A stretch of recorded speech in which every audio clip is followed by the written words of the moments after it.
Okay, so balancing of redox reactions में method हमने कल डिस्कस कर ली थी.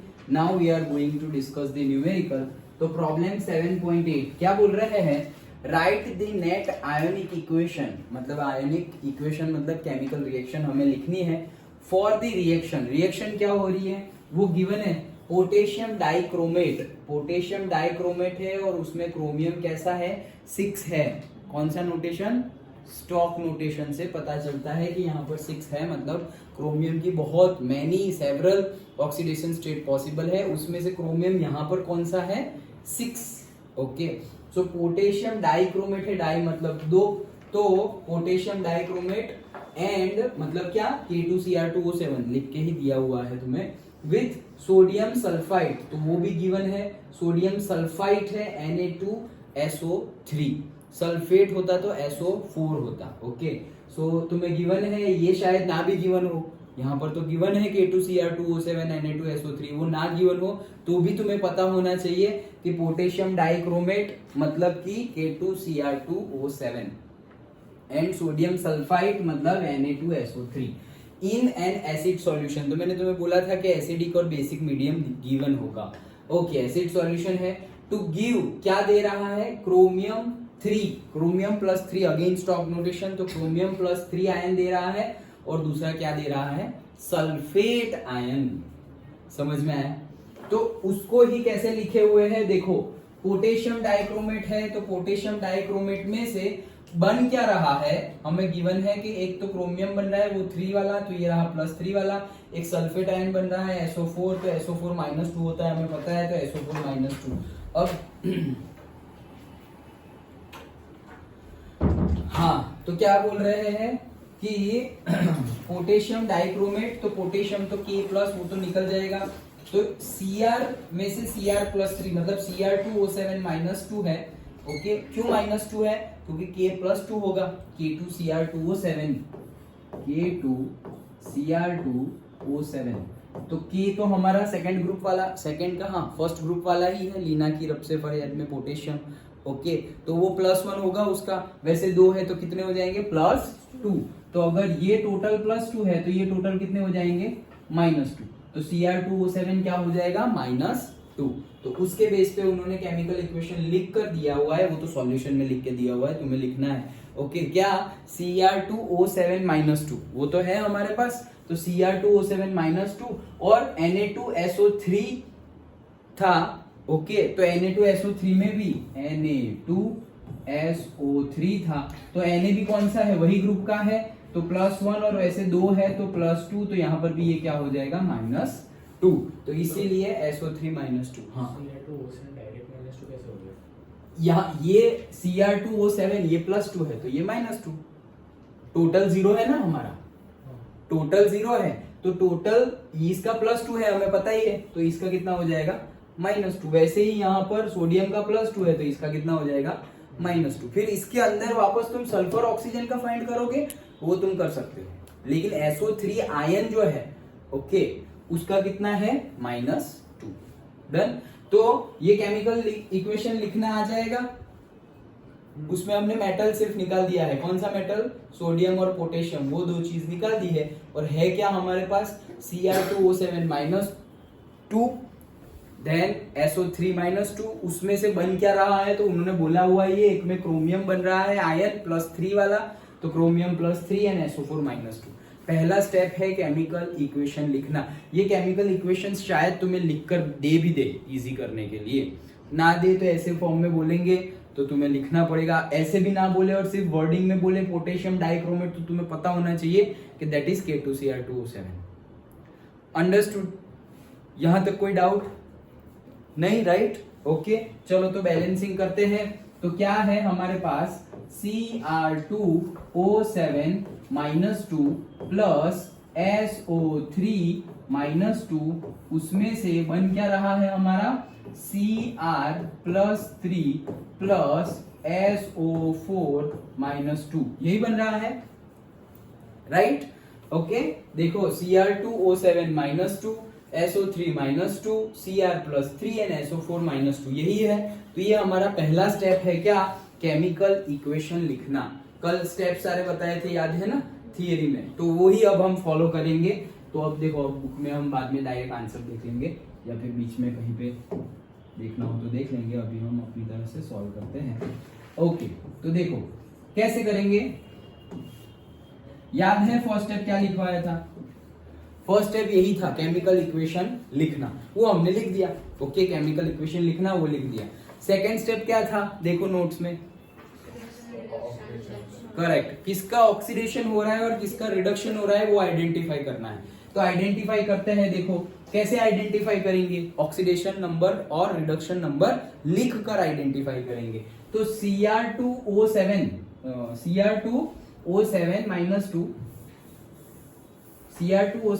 -2 उसमें O कितना होगा? -2।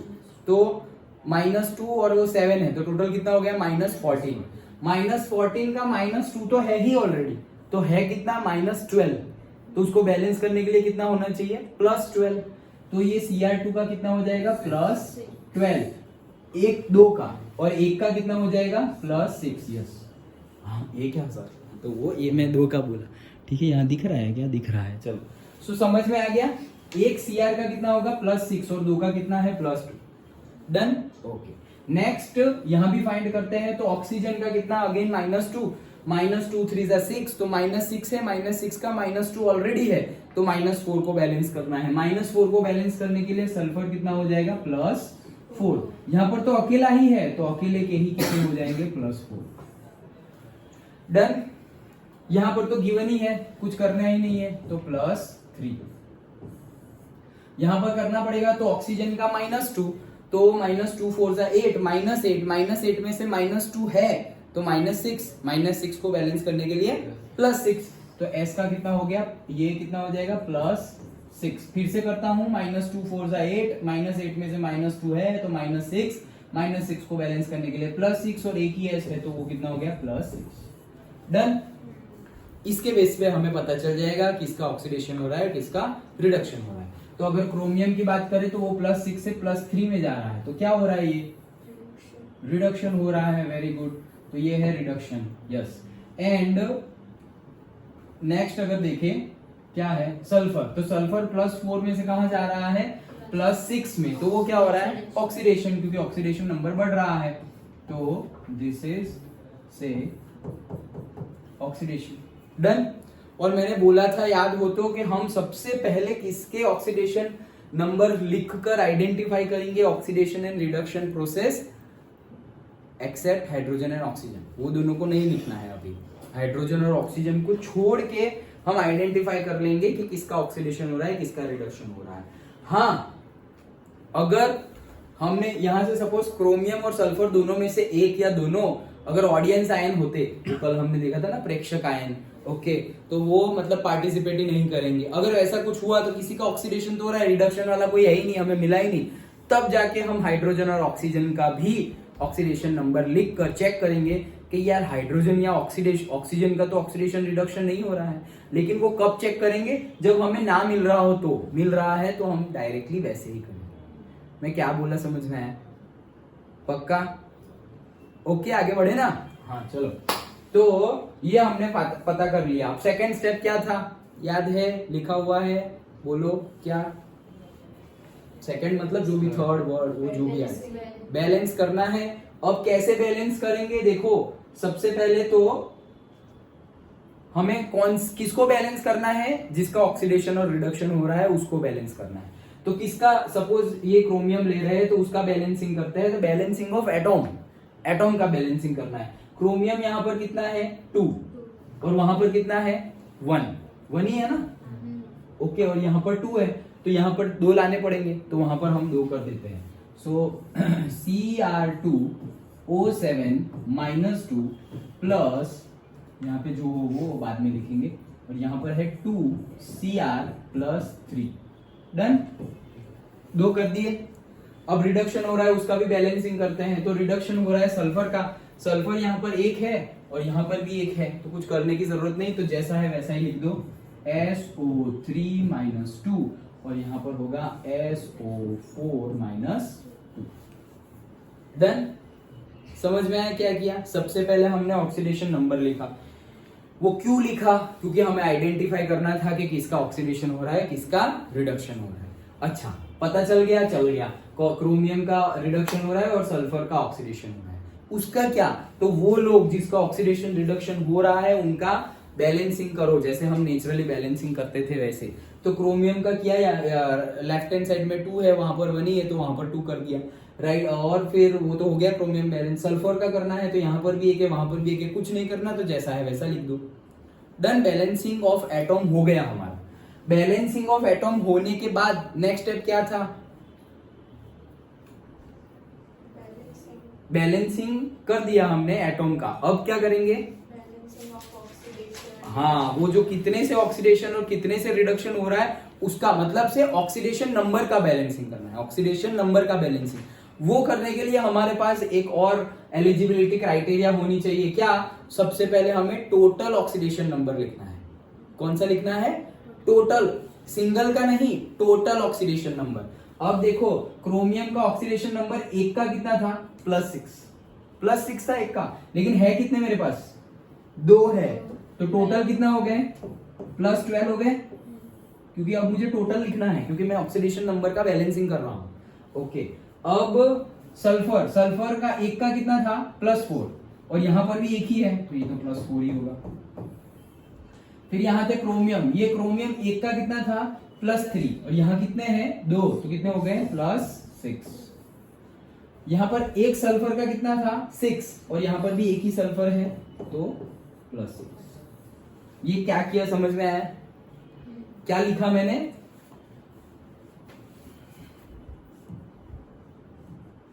टोटल ऑक्सीडेशन नंबर लिखा ये। ओके, टोटल ऑक्सीडेशन नंबर लिखा।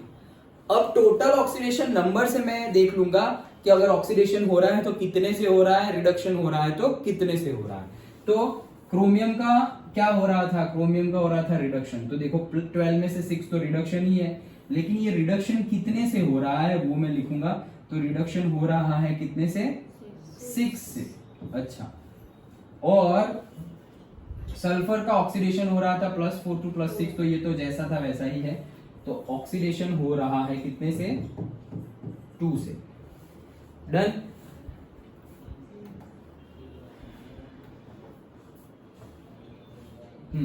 तो ऑक्सीडेशन हो रहा है कितने से? 2 से। डन। ओके, अब हमें ऑक्सीडेशन नंबर का बैलेंसिंग करना है। तो अगर ज्यादा दिमाग ना लगाना हो तो हमने क्या कि बोला था, जो इतने नंबर से हो रहा है वो इंटरचेंज मल्टीप्लाई कर लो। तो इसको मल्टीप्लाई कर लो 2 से और इसको मल्टीप्लाई कर लो 6 से, वो भी हो जाएगा। और थोड़ा दिमाग लगा के थोड़ा कम करना हो तो क्या कर सकते हैं यार? अब 30 है, क्या करूं और?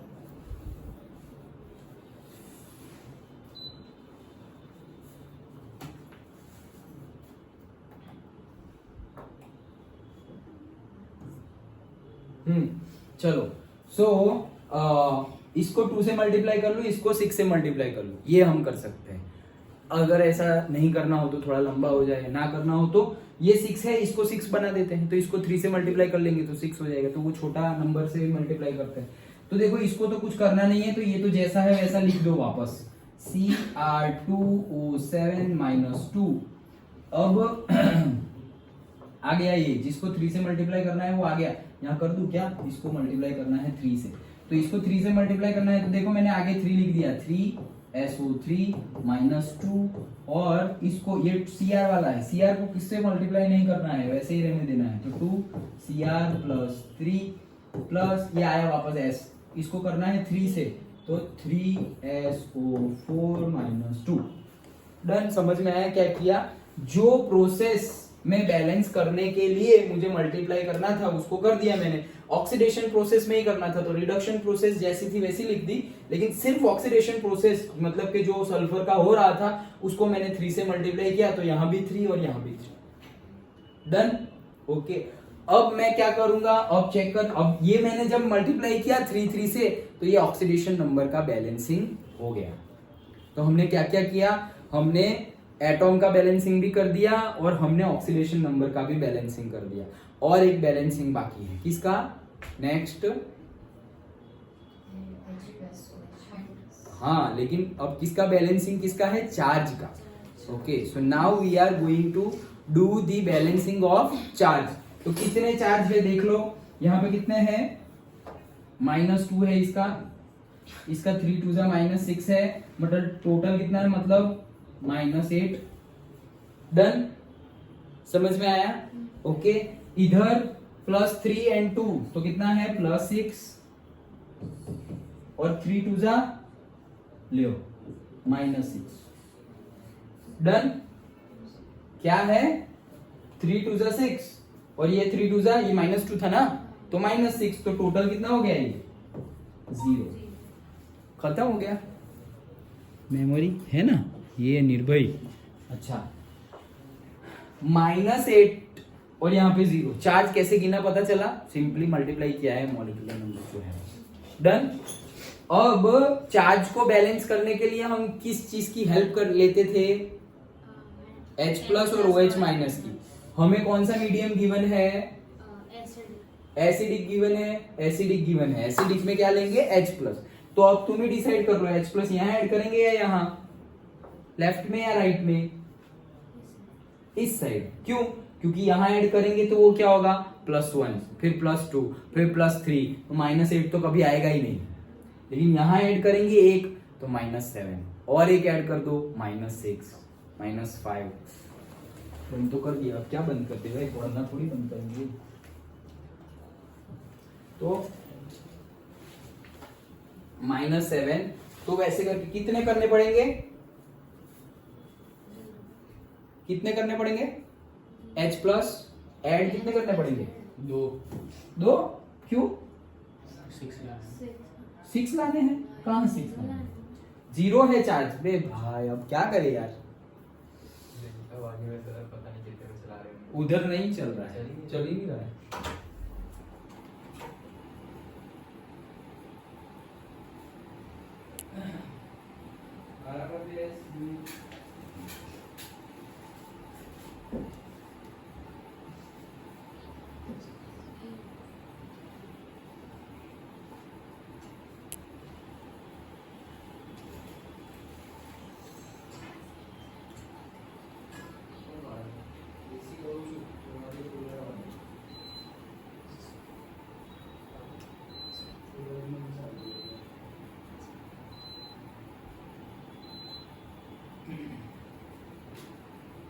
हाँ, तो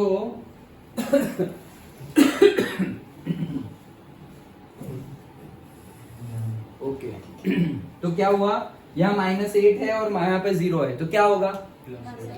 +8 करना पड़ेगा। तो H+ कहाँ ऐड करना पड़ेगा? This side. Okay, so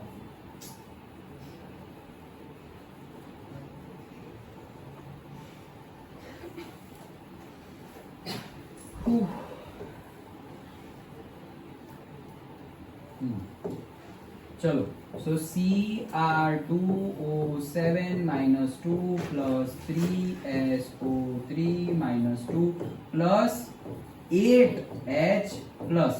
done, that will equal to Cr + 3 + 3SO4।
Okay चलो, तो क्या हुआ? से लिख दिया पूरा 3SO4 -2। डन। हमने क्या किया? 8H+ यहाँ ऐड किया। क्यों? चार्ज बैलेंस करने के लिए। कैसे? -8 था, यहाँ 0 था, तो 8H प्लस यहाँ ऐड किया तो -8 + 8 क्या हो गया? 0। तो 0 0 हो गया। अब लास्ट में देख लो कि हाइड्रोजन बैलेंस है या नहीं, क्योंकि हमने जब एटॉम का बैलेंसिंग किया था तो हमने हाइड्रोजन ऑक्सीजन नहीं लिया था। तो यहाँ पर हाइड्रोजन कितने हैं? 8, और यहाँ पर कितने हैं? है ही नहीं। तो कैसे करेंगे? कैसे करेंगे? पानी से या H2O से। सो 8H प्लस है तो यहाँ पे कितने करने पड़ेंगे? 4H2O। तो H2 हो गए ना 8, H हो गए ना 8। ओके, अब H 8 हो गए तो ऑक्सीजन है या नहीं? तो ऑक्सीजन देख लो, 7 3 3 9 मतलब 16, और इधर 4 3 12 12 और 4 16। डन, सब कुछ बैलेंस हो गया।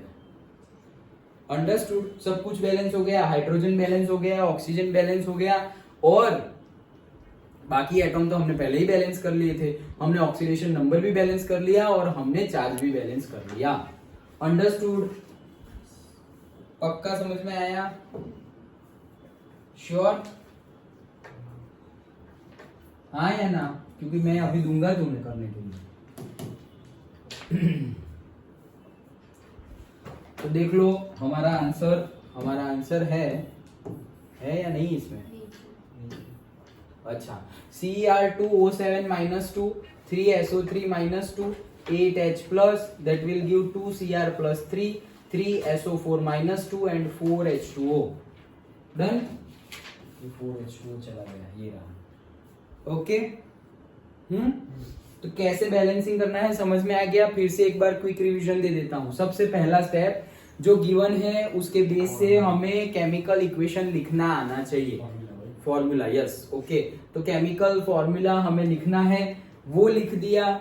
उसके बाद ऑक्सीडेशन नंबर लिखो। ऑक्सीडेशन नंबर लिखा तो तुम्हें पता चल जाएगा कि किसका ऑक्सीडेशन हो रहा है, किसका रिडक्शन हो रहा है। वो पता करके क्या करेंगे? तो जिसका ऑक्सीडेशन और रिडक्शन हो रहा है वो एटॉम का बैलेंसिंग कर दो। सब दोनों का, जिसका ऑक्सीडेशन हो रहा है उसका भी, जिसका रिडक्शन हो रहा है उसका भी, वो एटॉम का बैलेंसिंग कर दिया। वो एटॉम का बैलेंसिंग करने के बाद हमने क्या किया? एटॉम बैलेंसिंग तो हो गया, अब टोटल ऑक्सीडेशन नंबर लिखना पड़ेगा। तो बैलेंसिंग किया तो कुछ आगे पीछे मल्टीप्लाई 2 3 कुछ किया होगा, तो टोटल ऑक्सीडेशन नंबर हमें लिखना है। किसका लिखना है? वही जिसका ऑक्सीडेशन और रिडक्शन हुआ उसका। फिर टोटल ऑक्सीडेशन नंबर लिखा, उससे फिर से चेक करो कि ऑक्सीडेशन अगर हो रहा है तो कितने से इंक्रीज हो रहा है, और रिडक्शन हो रहा है तो कितने से डिक्रीज हो रहा है। वो फिर हमने मल्टीप्लाई कर लिया कि रिडक्शन हो रहा है तो 6 से हो रहा है और ऑक्सीडेशन हो रहा है तो 2 से हो रहा है। वो दोनों को ऑक्सीडेशन नंबर बैलेंस करने के लिए इसको 2 से मल्टीप्लाई कर दो, इसको 6 से मल्टीप्लाई कर दो। अगर वैसा ना करना हो, दोनों सेम लाना है इन द सेंस, ये 6 है तो इसको 2 3 6 करेंगे, तो ऑक्सीडेशन वाली प्रोसेस को 3 से मल्टीप्लाई करते हैं, तो रिडक्शन वाली प्रोसेस वैसी की वैसी रहने दी, और ऑक्सीडेशन वाली प्रोसेस को यहाँ पर भी 3 लिख दिया, हट गया। अच्छा, और यहाँ पर भी 3 लिख दिया, दोनों जगह पे हमने 3 लिख दिया, ये 3 और ये 3। अब लिख दिया, उसके बाद क्या? एटॉम बैलेंसिंग हो गया, ऑक्सीडेशन नंबर बैलेंसिंग हो गया, now charge balancing. Charge balancing के लिए पहले चार्ज लिखो तो सही, तो लिख दिए हमने चार्ज। यहाँ पर चेक किए, -2 -6 मतलब टोटल लेफ्ट हैंड साइड में -8 चार्ज है, और राइट हैंड साइड में +6 -6 मतलब टोटल राइट हैंड साइड में 0 चार्ज है। तो हुआ क्या? ये ठीक है, तो हुआ क्या कि यहाँ पे -8 और यहाँ पर 0। ओके, सो हुआ क्या? -8 0, तो हमें एसिडिक मीडियम गिवन है, सो H+ का यूज करना पड़ेगा। तो H+ यहाँ करेंगे तो डिफरेंस बढ़ता जाएगा, तो H+ लेफ्ट हैंड साइड में डालेंगे तो -8 का +8 कर देंगे तो 0 0 हो जाएगा। ओके, तो H+ हमने यहाँ डाले। अब H का हाइड्रोजन का बैलेंसिंग है या नहीं वो चेक करो, तो यहाँ पर हाइड्रोजन 8 है, इधर है ही नहीं, तो 4H2O से हमने हाइड्रोजन का बैलेंसिंग किया। हाइड्रोजन के बाद ऑक्सीजन का भी चेक कर लो, तो मोस्ट प्रोबेबल केस में 99.99% केस में हाइड्रोजन का बैलेंसिंग करोगे तो ऑक्सीजन का ऑटोमेटिकली हो जाएगा। ओके, तो यहाँ पे हमने हाइड्रोजन का करने के लिए 4H2O से 4H2 ऐड किया, ऑक्सीजन का ऑटोमेटिकली हो गया। ओके, तो ये हमने एटॉम का बैलेंसिंग भी कर दिया, ऑक्सीडेशन नंबर का बैलेंसिंग भी कर दिया, और चार्ज का बैलेंसिंग भी कर दिया, and overall this is the balancing of a redox reaction. Done? पूरा न्यूमेरिकल अच्छे से समझ में आ गया? पक्का? चलो तो आगे बढ़ते हैं।